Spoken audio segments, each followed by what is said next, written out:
এখন আমাদের কাছে প্রশ্ন হচ্ছে, সিবিআই তদন্ত করবে একজন লোকের বিরুদ্ধে, সে দুর্নীতি করেছে কি করেনি তার বিরুদ্ধে অভিযোগ উঠেছে, কিন্তু প্রশ্নটা আসছে কোন তদন্তটা আজকের দিনে প্রায়োরিটিতে দাঁড়াবে।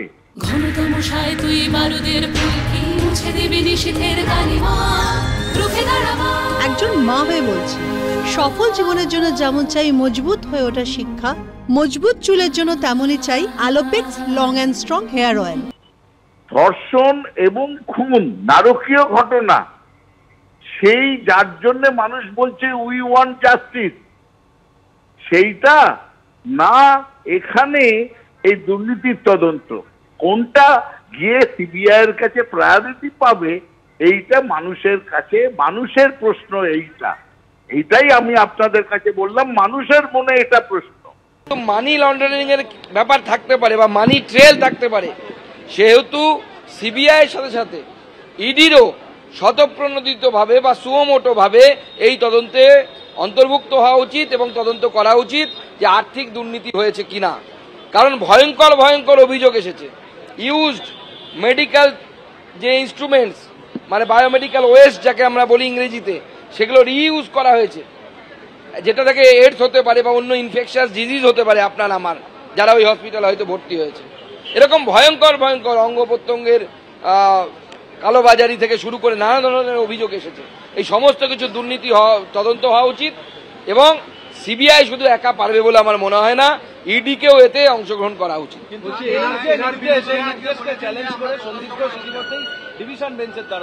না না, সন্দীপ ঘোষ তো সামনে বড়ে, পেছনে মুখ্যমন্ত্রী আছে, মুখ্যমন্ত্রী সন্দীপ ঘোষকে চালনা করছে।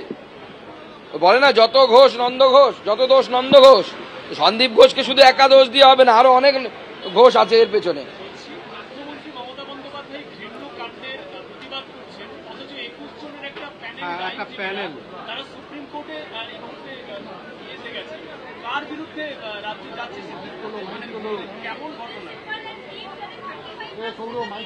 দেখুন, কপিল সিব্বাল সহ আরো 20 জন, মোট 21 জন আইনজীবীকে রাজ্যের তরফ থেকে নিয়োগ করা হয়েছে এই তদন্ত আটকানোর জন্য।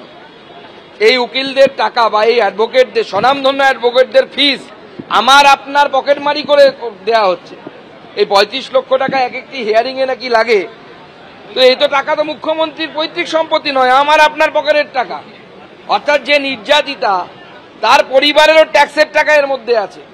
মানে আপনার মেয়ে ধর্ষিতা হবে, আবার আপনার টাকাতেই মুখ্যমন্ত্রী লড়বে সুপ্রিম কোর্টে গিয়ে যে যেন আপনার মেয়ের সেই বিচার যেন ঠিক না হয়, আপনার মেয়ের বিরুদ্ধে যে অন্যায় হয়েছে তার বিচার যেন না হয়। আমরা তীব্র নিন্দা করছি এবং মুখ্যমন্ত্রীকে বলছি সম্বিত ফিরে পান, আপনার মানসিক স্থিতি যদি না থাকে ঠিক, কিছুদিন ট্রিটমেন্টের জন্য বাইরে যান, মানুষ হন আগে।